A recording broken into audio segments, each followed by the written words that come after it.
China Bangladesh hospital নিয়ে যে টানাটানি শুরু হয়ে গেছে সারা দেশে, আমার মনে হয় কোনো জেলাতেই পুরোপুরি একটা হসপিটাল তৈরি করা সম্ভব না।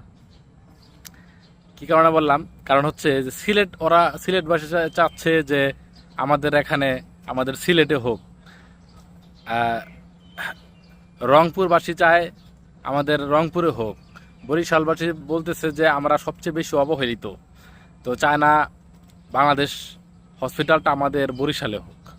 তো এই জন্যই বললাম আর কি, যে চট্টগ্রামবাসীরা বলতেছে যে আমাদের চট্টগ্রাম হোক, মানে বিভিন্ন বিভাগের লোকেরা বলতেছে যে যেন তাদের এখানে হয়।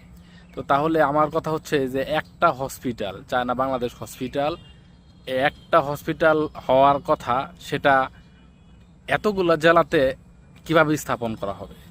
তো এই জন্যে বললাম যে যে টানা হেঁচড়া শুরু হয়েছে একটা হসপিটাল নিয়ে, আমার মনে হয় পূর্ণ একটা হসপিটাল তৈরি করা কোনোভাবে আমাদের দেশে সম্ভব না। কারণ কার মন রক্ষা করবে আর কার মন আহ, নষ্ট হবে, এই জন্যে আর কি। তো এই জন্যে এখন আমরা ঢাকাবাসীর কথা হচ্ছে যে অন্ততপক্ষে গেটটা আমাদের ঢাকায় হইলে, তা আমরা অন্ততপক্ষে গেট দিয়ে ঢুকতে পারবো, তারপর হসপিটালে যাই আর না যাই আর কি।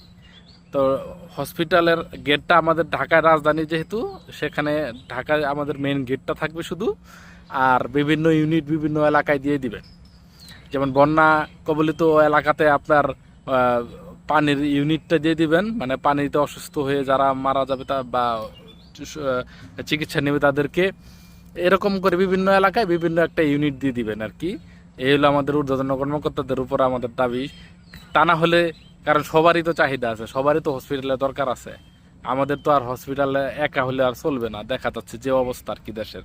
তো এই জন্য বললাম, তো আমাদের ঢাকাতে শুধু মেন গেটটাই থাকুক, আর বাকিগুলো আপনারা, বাকি ইউনিটগুলো বা আপনারা বিভিন্ন এলাকাতে ভাগ করে দেন, সবাই সেবা পায়, এই আর কি। তাছাড়া আর এসে ভালো সমাধান আর আমাদের কাছে নাই।